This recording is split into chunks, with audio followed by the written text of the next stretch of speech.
Do people find love on the subway? Students from LaGuardia High School found love in their production of Sweet Beginnings, Where is Love? Students take a musical ride that features love at every stop. The director ran with a concept for the play through her love of the subway. I grew up in Brooklyn, but then I went away for 20 years to California. One of the things I fell in love with when I came back to New York was riding the subway. Can working with teenagers be difficult, or can it be enjoyable? They had to really jump through some hoops to get to LaGuardia, so they really want to be there. They take it very seriously. They have a tremendous amount of talent, so they're a little different than typical teenagers because of that passion. The students work very hard during their many rehearsals and are ready for opening night. But what does it take for them to get into character? I try to listen to music and see what's on the iPod and find something to relate. If I'm playing an old 70s character, I'll listen to some Marvin Gaye or something like that. Taking my own dreams and my own things that I want to achieve in life and how I want to grow in life and put that into her dreams. It's opening night. Let's see how the students do with this wonderful play. On the ground, I don't care. Where is love? Bum, bum, bum. In the summer heat. Phenomenal. They're excited, they're ready, the adrenaline's flowing. Both shows sold out. We actually could have done a third show, and next year we will. Parents look on with pride in their eyes as they watch their children perform and look forward to seeing them on Broadway. She's phenomenal in anything and any task that she does. She dances, sings, acts, so I definitely know that she's ready.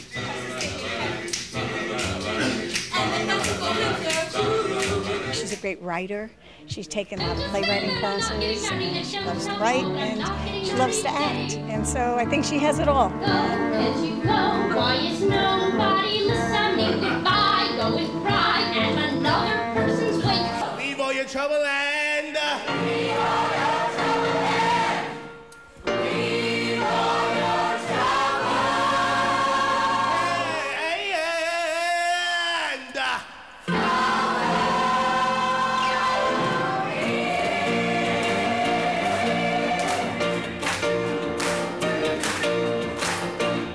Let's see who you meet the next time you ride the subway. I'm Nora Bassett, reporting for Transit News. The MTA cares about the well-being and the health of its employees. They've been conducting health fairs, seminars, and workshops for 8 years on everything from diabetes to heart disease, with this year's main focus on prostate cancer. Well, prostate cancer is when you have an overgrowth of cells in the prostate. These cells can actually eventually, if untreated, take over the body and cause death. Two biggest risk factors of having a family history, namely your father, your brother, uncles, or being of African descent. For the general population, we start screening men at age 50. If you're high risk, namely family history or African American, we start at age 40. We need to have a little more on the preventative side and a little more research done by the American Urologic Association to find out what things we can do, not just to diagnose cancer, but to try to prevent cancer. The best part of this health fair is the education that you are obtaining and the fact that you bring that education back to your coworkers. It's just worth taking a few minutes out of your day to come and have your reading steak and put your mind at ease, especially if you have issues in your family with prostate problems. Health awareness doesn't have to end here. Here's Ken Levy of Willers Point on the number 7 line with their health fair. I'm just happy to be in a new home. Those were the words echoed by several police officers as they moved into their new police department in Far Rockaway. Transit District 23 has been working out of trailers for the past 6 years, waiting for their new state-of-the-art facility to be completed. But it has everything here under one roof. It has, I just saw the holding facilities for people who are arrested. It has nice locker rooms. It has a lineup room, all the things that you need in a modern police facility.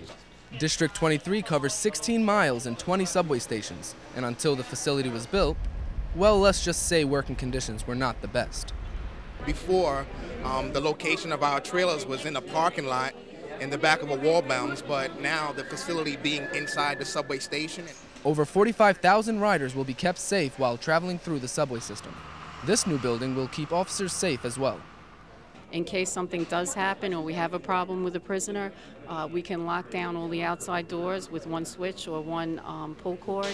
Everything was top-notch, and that's the pleasure of being in a place like this and having the MTA put together a building for you. With the support of the MTA behind them, Police Commissioner Kelly thinks this is the way it should be for all future departments. Yeah, this is the right message. This is the message that I'd like to give to every police officer, to be able to turn out of and work and process your business in a state-of-the-art facility. Now officers at Transit District 23 can enjoy the quality in their new facility. Reporting for Transit News, I'm Nader Awad. Thanks, Kevin. Here we are at Chambers Street in Tribeca, anxiously awaiting the arrival of the world-famous Radio City Rockettes. Even with their busy schedule, these ladies found time to meet with transit riders and promote a unique and money-saving opportunity. Well, MetroCard Deals is a program that tries to give our customers an added benefit to buying their MetroCard, and also to encourage them to use the subway and public transportation on weekends and in the evenings rather than just at rush hour. And right on cue, the guests of honor arrived in star-studded fashion.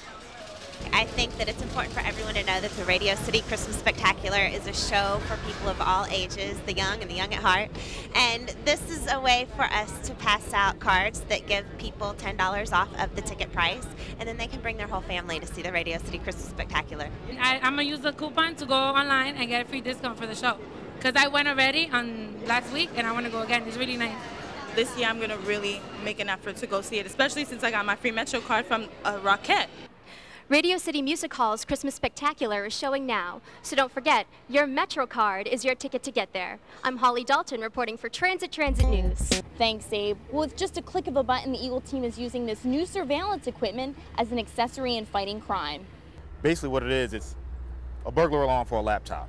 This software allows them to prevent graffiti vandals from spray painting the trains while they sit overnight in the yards. The new equipment lets them set up sensors to spot intruders. So it enables us to set up restriction zones around areas that we're monitoring. So anyone that passes into that restriction zone, the alarm automatically goes off. Just like you would have a sensor in your home that sets off the lights, the same technology is used for surveillance in helping them check the train yards. But also to make sure that facilities are secure. Part of that involves checking perimeter lines, making sure that fencing is there, making sure that critical lighting is in critical areas. It serves as a deterrence for people who are going to come in to perform this graffiti. Not only do these mobile cameras allow them to monitor the yards, but it allows them to spot damage in the fencing that is quickly repaired. By using high-tech surveillance, the Eagle team has reduced the number of vandalism hits by 50% and has also improved safety conditions. So while our efforts are primarily aimed at reducing or preventing vandalism or graffiti, the reality is in this post-9/11 world, we're preventing a lot more than that. The Eagle Team service is also saving the MTA valuable money and resources on cleanup work. Pat Romano is a restitution officer for the Eagle Team. Once he gets the pictures of the damage and knows how many man-hours it takes to clean the trains, he is able to place a dollar amount on that damage. It's up to the judge to decide the amount that we're going to get in restitution. It's either he gives us restitution or they have probation or jail time. If you have people graffitiing or vandalizing the trains and they go to court and they get probation or they get a slap on the wrist and they don't pay monetary out of their pocket, then it's lost. By keeping the trains clean and in service, it also helps New York City Transit's customer service. No group of people have benefited more from this program than the riding public themselves. They have tremendously benefited. They have a safer system. They have a cleaner system. They have a system that we can all be very proud of that gets them to and from work on time, safely, and effectively and securely. And for that, we're very, very proud. Not only are they preventing future graffiti hits, but the Eagle Team is ultimately improving the riding public's experience. Reporting for Transit News, I'm Jennifer Joas.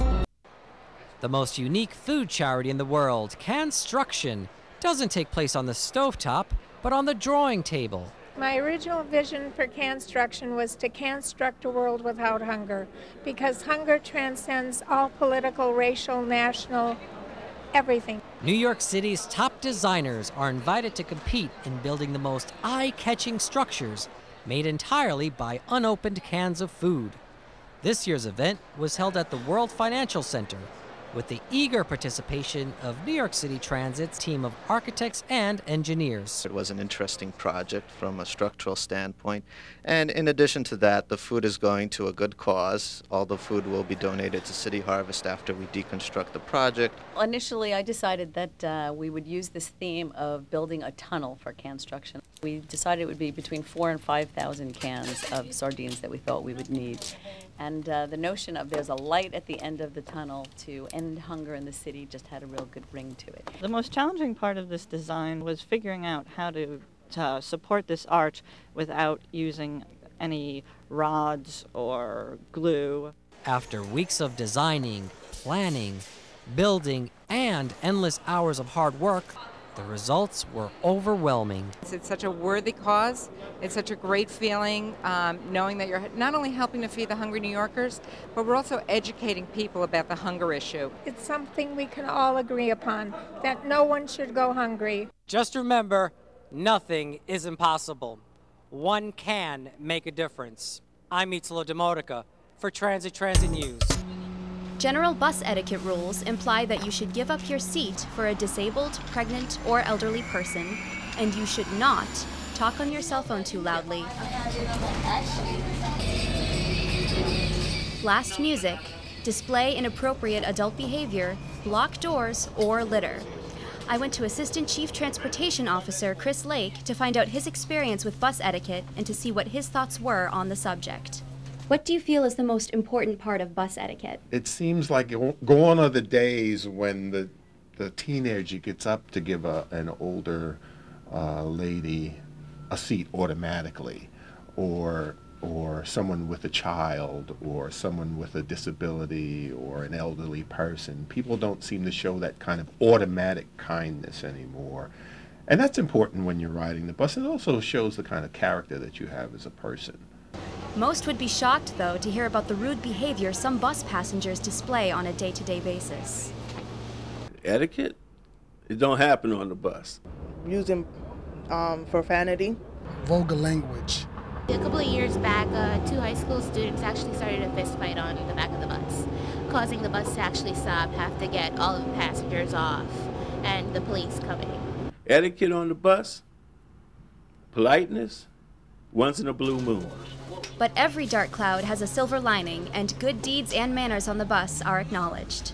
Give up their seat for an elderly person. When you see a person don't have the fare, and someone get up and pay their fare for them. Young man will give up a seat. Young man will help an old lady with her bags. So I would say most operators go out of their way to accommodate our customers with special needs, and they're very caring and considerate to make sure that whatever they need to have a pleasant ride is taken care of. Everybody should be friendly and stuff to one another. You know, I mean, it's